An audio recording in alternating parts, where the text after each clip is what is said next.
अस्सलाम वालेकुम दोस्तों, उम्मीद करता हूँ कि आप सब खैरियत से होंगे। आज की वीडियो के अंदर हम लोग कुछ अहम मालूमात को डिस्कस करने वाले हैं। तो बगैर वक्त ज़ाये किए आज का वीडियो शुरू करते हैं। लिखने या टाइपिंग करने से आपकी उंगलियां लंबी हो सकती हैं। दुनिया के 10 अमीर तरीन लोगों के पास दुनिया की 40% दौलत मौजूद है। सूरज में हर सेकंड 4.2 मिलियन टन मैस जलता है। खला में पानी का कतरा गेंद की तरह नज़र आता है। फेस ब्लाइंडनेस ऐसी बीमारी है जिसमें इंसान खुद का चेहरा भूल जाता है।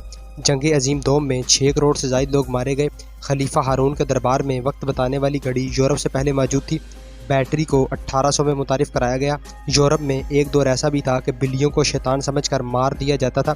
कदीम मिस्र के लोग काजल लगाते थे जिसका मकसद धूप से बचना होता था, ना कि खूबसूरती। बाबली तहजीब में सबसे पहले कैलेंडर बनाया गया। इधर महीना चांद की गर्दिश पर मबनी था। नौजवानों को सवाल पूछना सुकरात ने सिखाया था। नेपोलियन ने 60 से ज़ायद जंगें लड़ी। हिरोशिमा पर गिरने वाला बम 4.4 टन वजनी था। तारीख में पहली जंग तकरीबन 5000 साल कबल हुई और ये शवाहिद इराक से मिले हैं। बगदाद बैटरी दुनिया की पहली बैटरी कहलाती है और 2000 साल पुरानी है। आबदोस का डिज़ाइन 1400 में ही बना लिया गया था। टाइटैनिक पर 20 लाइफ बोट्स थी जबकि मुसाफिर 2200 थे। पहली गाड़ी महज 16 किलोमीटर फी घंटा की रफ्तार से चलती थी। तो ये था हमारा आज का वीडियो जिसके अंदर कुछ अहम मालूमात को देखा गया। उम्मीद की जाती है वीडियो आपको अच्छा लगा होगा। नेक्स्ट वीडियो तक के लिए इजाज़त दीजिए। अल्लाह हाफिज़।